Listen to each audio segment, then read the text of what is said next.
Hello, welcome to yet another episode of Curiosity, our monthly science show. This is for the month of May 2025, episode number 67. Well, this is a very special episode. Can you believe it? This is 5th anniversary episode. We started this show way back in 2020, you know, May, right? 4th of May 2020 is the day I released the first episode. So, yeah, 5th anniversary, 5 years over. Well, I'm gonna continue this one. It doesn't matter how many viewers are really watching it, even if it gets just one viewer, because my mom always watch it, right? I don't care because I'm doing this show for myself. So keep watching. As usual, we start the show with the etymology of the month name May. Well, May is coming from Maya, that was the Greek goddess name. The god is responsible for fertility. So, this is a month of fertility. Just after the spring, everything is fertile, isn't it? Well, also for adults, right? Fertility or adults. While the next month, June, is coming from Euneorus for the young people. So, this month is for the adults, while the next month is for the young people. As per the florography, this month is for the flower lily of the valley, you know? Yeah. And right, so as usual, we'll see what really moved the world of sciences recently in the last month, right? The science news. The first and foremost news is that Indian is going to space, International Space Station, Mr. Shukla. Shubhanshu Shukla is going to fly as part of the Axiom 4 mission.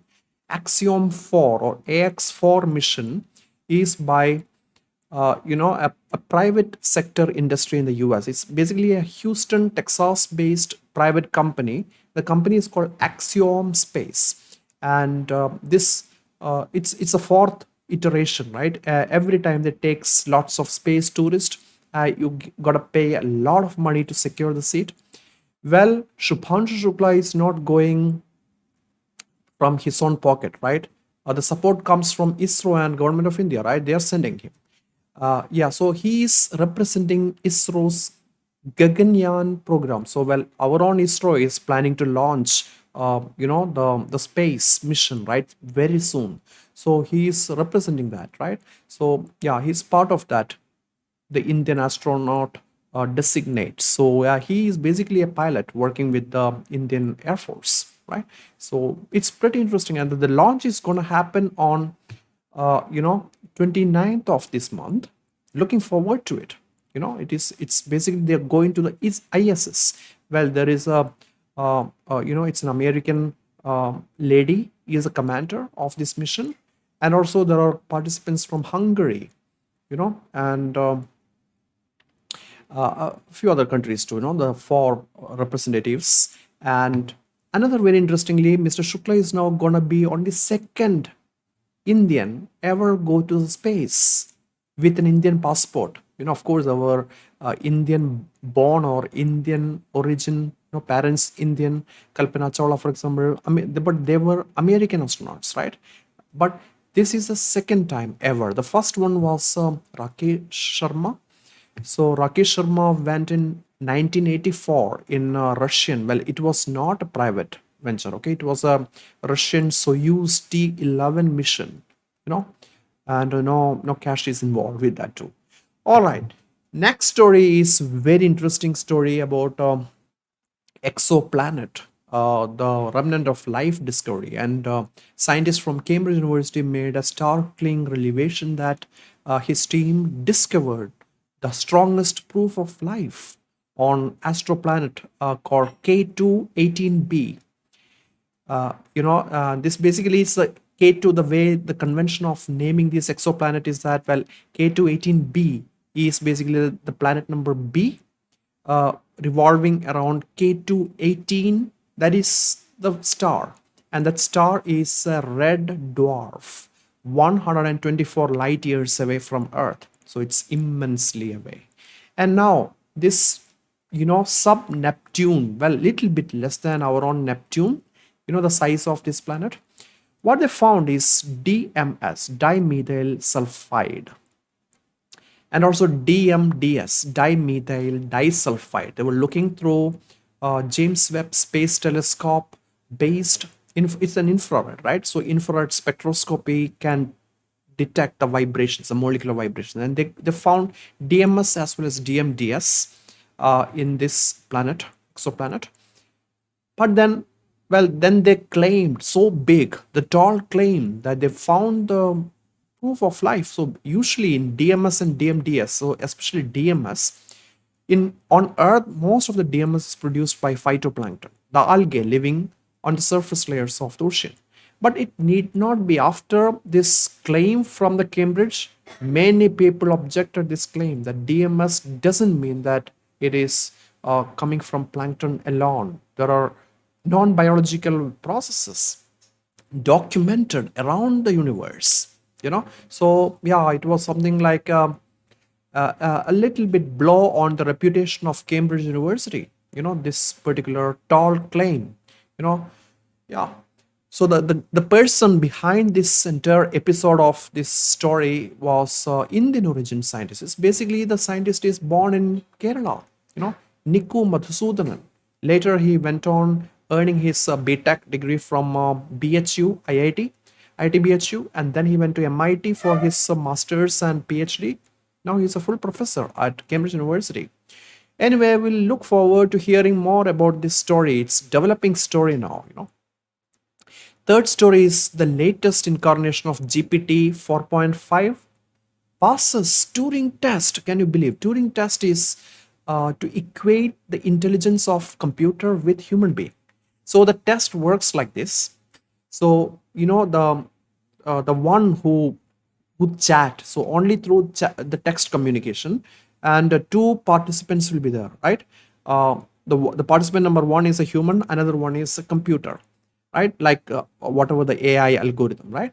And the person who is going to grade this test is the man or women, right? It's a human grader will communicate only through the chat. So whatever the questions he is free to ask, and then he has to see that the person, what is the score, he has to determine, or she has to determine the person who is chatting is a computer or a human. So typically the questions for the Turing test is like, tell me a time you felt really happy.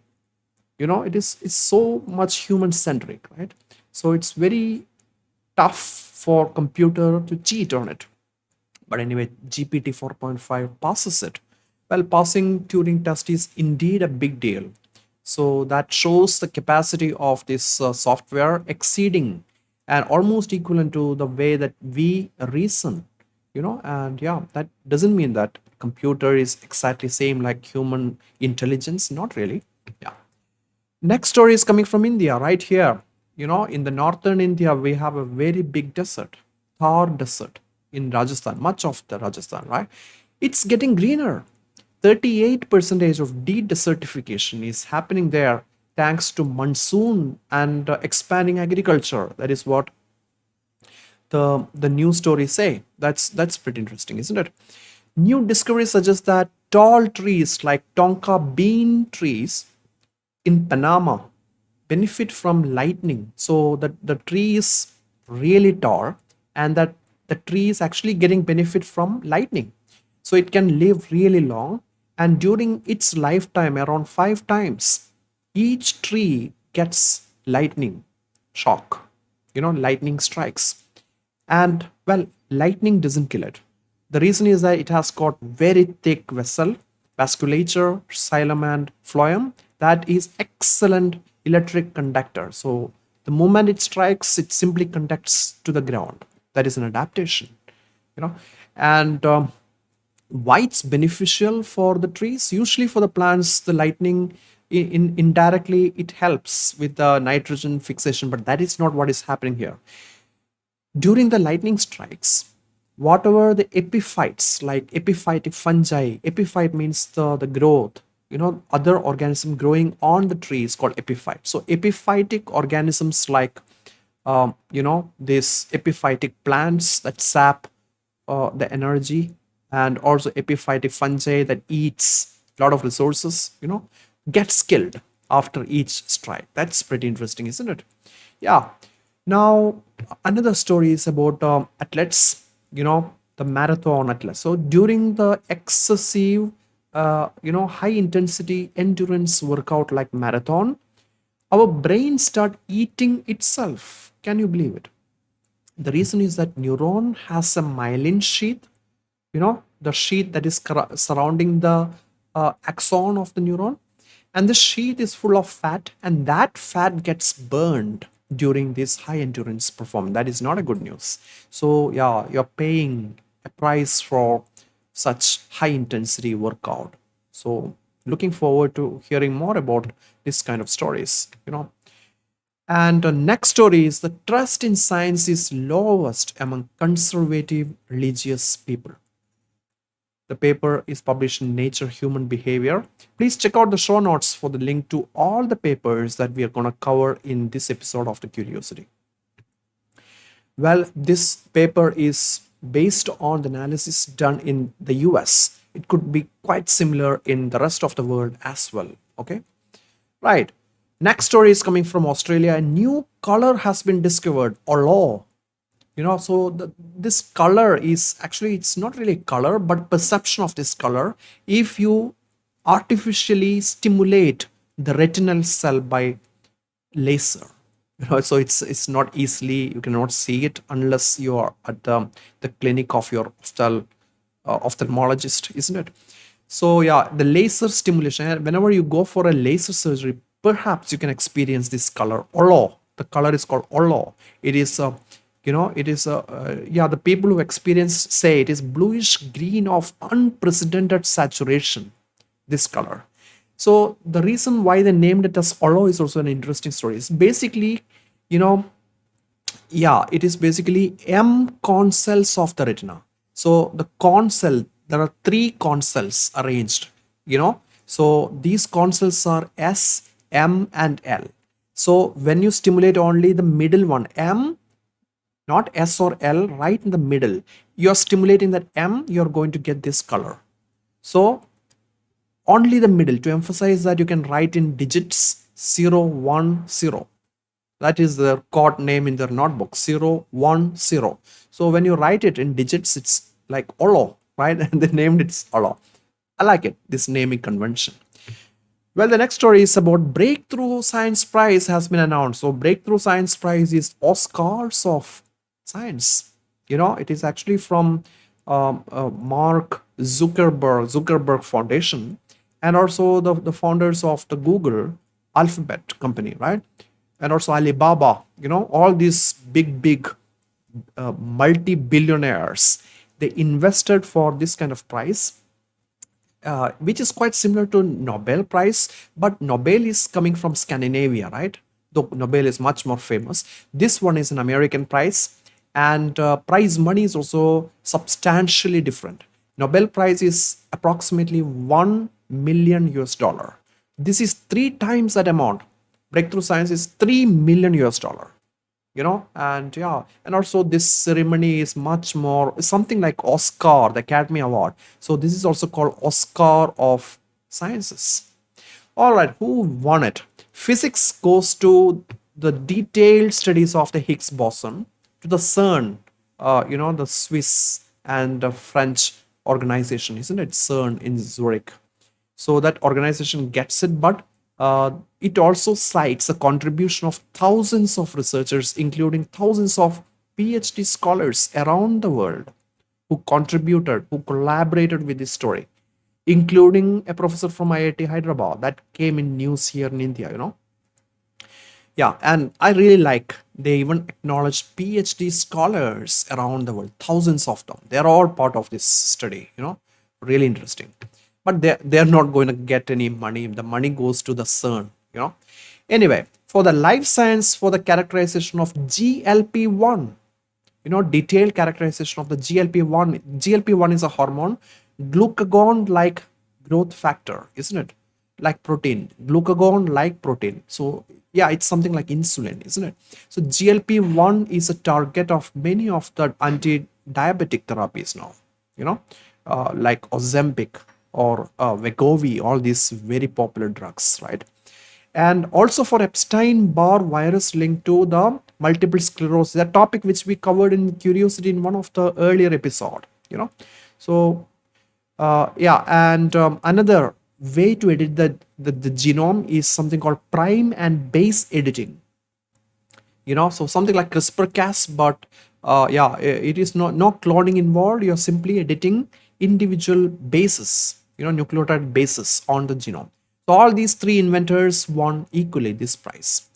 Then for maths, only one person won it, and the person who got the proof for geometric Langlands conjunctor. Langlands conjunctor. Well, I really have no clue. It's too much, right? I'm not a mathematician, but yeah, I tried to understand it. I couldn't understand this proof.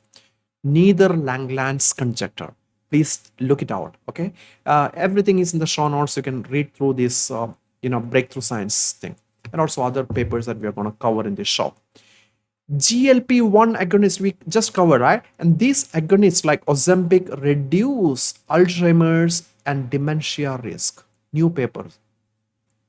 Another paper said this GLP-1 agonist, people taking Ozempic take less processed food, soda, refined carb, and beef. All these things have negative connotations with health. So that is pretty interesting. And one of our Curiosity earlier episode dwelled on this GLP-1 agonist that leads to alcoholism, the alcohol, yeah, I mean, therapy for the treatment for alcoholism. So people who are under GLP-1 doesn't have that craving for the alcohol, so less craving for alcohol. So it's something like an exercise, isn't it? So many goodness about this GLP-1 agonist. It's basically as an injection that leads to the weight loss too. Okay, so it's pretty interesting story. Well, another story, a rather alarming story, is coming from the US. The overuse of CT scans at private clinic. So I would like to emphasize that only at private clinic the CT scans are overuse is detected. No, the government clinic don't do that, right? So private clinic overuse of CT scan alone resulted in 1 lakh extra cancers in the United States in just 1 year, 2023 alone. You know, yeah, so that number is equal to 5% of all cancers in the country and equal to the number of cancers caused by the alcohol. So yeah, so alcohol causing cancer is quite same. The extent at which the alcohol causes cancer is same that the extent at which this overuse of the CT scan prescribed by the private clinic costs. So, well, this is a US study, but I suspect it should be same everywhere in the world. I'm a strong advocate that health and education and also for environment agencies should never ever be privatized. So it should always rest with government. Yeah. Well, next story is another alarming, the so-called alarming story, which got so much of the media attention here in India too, right? Poultry consumption about 300 grams per week is associated with statistically significant increased mortality risk, both from all causes and from gastrointestinal cancers. Well, I'm a little bit skeptical about this study. First of all, the study got published in MDPI journal, and the journal is notorious for many of its journals were blacklisted, and this journal has kind of a dark history. The publishers, with predatory journals. So MDPA is not a trustworthy publishing house. Second, most importantly, this study is all about just like poultry consumption. The chicken, which part of chicken? That is very important. Is it breast? Much more nutritious, or is it legs or wings? Not that good. Or is it with skin or without skin? So skins are not good at all. Always remove the skin. And without skin breast, chicken breast is very good protein. That didn't look, this study didn't look at it. And also the way the chicken is cooked, so is it deep fried? Not good. Is it roasted? Yeah, much better.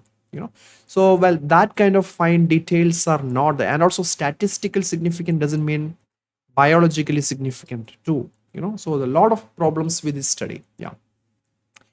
Next story is that the climate change is going to make rice more toxic.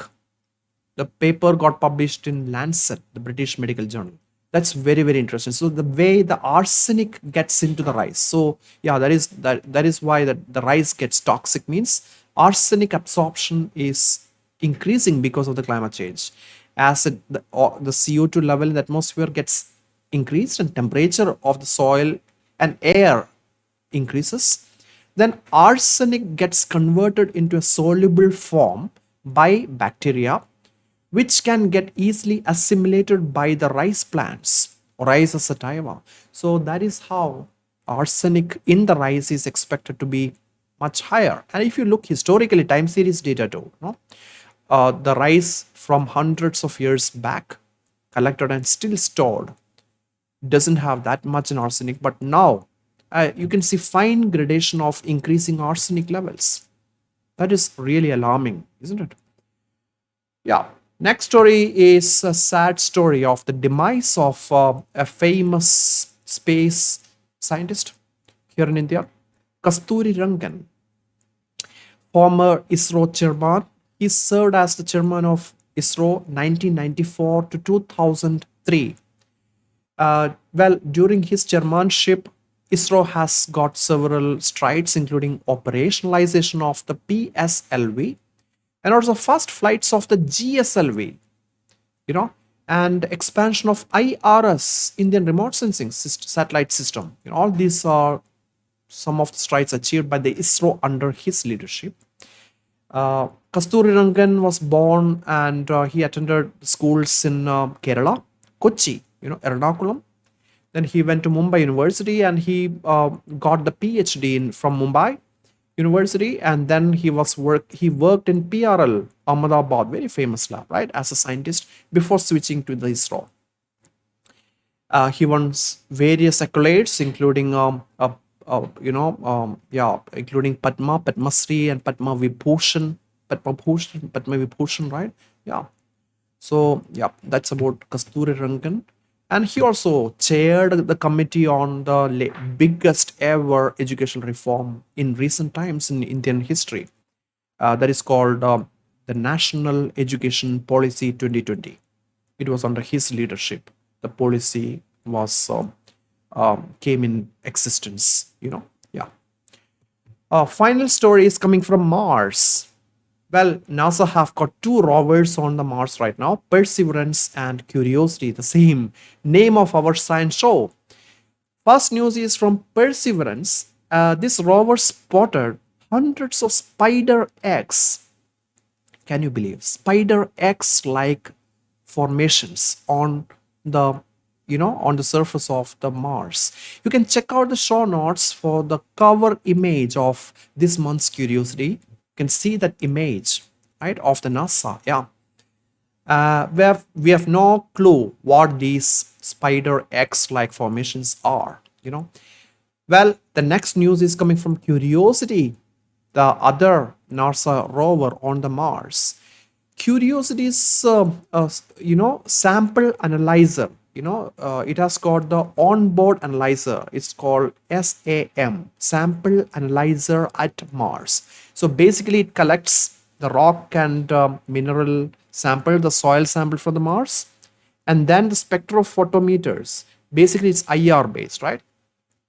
It looks how old it is, what like C14 isotope ratios to date it, and also what kind of chemical it has got. So the data from it now confirms that the rock which they analyzed is 3.7 billion years old Martian rock. And what they found is astonishing. They found three kinds of fatty acids. Well, fatty acid is a very good proof of past existence of the life. So that is an exciting story published in last week's PNAS, Proceedings of National Academy of Sciences. You can check out the show notes for the links to all these stories that we covered in Curiosity. Next part of Curiosity, as usually, is observances, science related and also for binocular observances for, you know, sky watchers like you and me. Fourth is Moon Mars conjunction. I really like to include conjunctions in curiosity for a reason that without binocular too, you can just watch this conjunction. And the better form of conjunction is called occultation, right? That is more dramatic when the planet kind of goes, the moon come over this planet, right? Well, there is no occultation in this month. We have several conjunction. The 4th of May is Moon Mars conjunction. 6th of May is Eta Aquarid meteor shower. There are two meteor showers in this month. The first one is Eta Aquarid. Well, the Eta Aquarid is coming from the debris left behind by Halley's comet. You remember Halley's comet, right? Well, there is, you won't see Halley's comet in 2025, but you can see this Eta Aquarid. It just started, already started. Eighth is Eta Lyrid meteor shower, though it is not as dramatic as Eta Aquarid. 11th is World Migratory Bird Day. And 12th is International Day for Plant Health. And also the full moon day of May, the so-called the flower moon. 13th is Mercury in the morning sky. 16th is International Day of Light. 20th is World Bee Day. 21st is Tea Day, International Tea Day.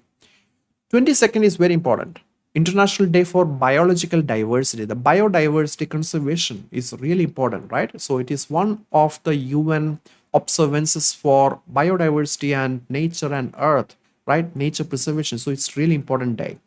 On the same day, on 22nd, Moon Saturn conjunction. 24th, Moon Venus conjunction. And 29th, remember, May 29th is famous launch. We are looking forward. All Indians are proudly looking forward. AX4 mission to ISS. So best wishes to that mission and Mr. Shukla. 31st is World Not Tobacco Day and also Moon Saturn conjunction. Final part of curiosity, as usually, is opportunities for young scientists and researchers and students. Call for applications for 2025 Asia Pacific Academic Mentoring Program is open now. The program is aimed to guide young scientists to become future leaders in academia within their home region. The deadline is 25th May. EMBO Global Investigator call is open now. 1st May is the deadline. SCAR Working Group 16th May is the deadline. Momentum postdoc call for by the Hungarian Academy of Sciences to do the postdoc in Hungary. 31st May, Ministry of Education nominated Government of Republic of Slovenia PhD fellowship is open. 30th of June is deadline. It's just like my own fellowship for my PhD, right? Next scholarship by Japanese government, again I was nominated through the Ministry of Education, the erstwhile MHRD, right? MHRD has got several such scheme. I linked up in the show notes, direct link to the MHRD site. Please check it out, right? And yeah, all these programs are highly prestigious, right? Please check out that. Well, call for applications for 2025 Antarctic related fellowships for the Committee on Antarctic Research, so-called SCAR, SCAR, designed to support early and mid-career researchers. Deadline is 31st July. And also please check our Facebook page for a lot more opportunities, the science related opportunities for students and young researchers. Okay. Well, I wish you all the very best. Let May 2025 be a month full of curiosity for all of you. I will see you soon with yet another episode of Curiosity for the month of June. Until then, please take care of yourself and someone else too. Goodbye.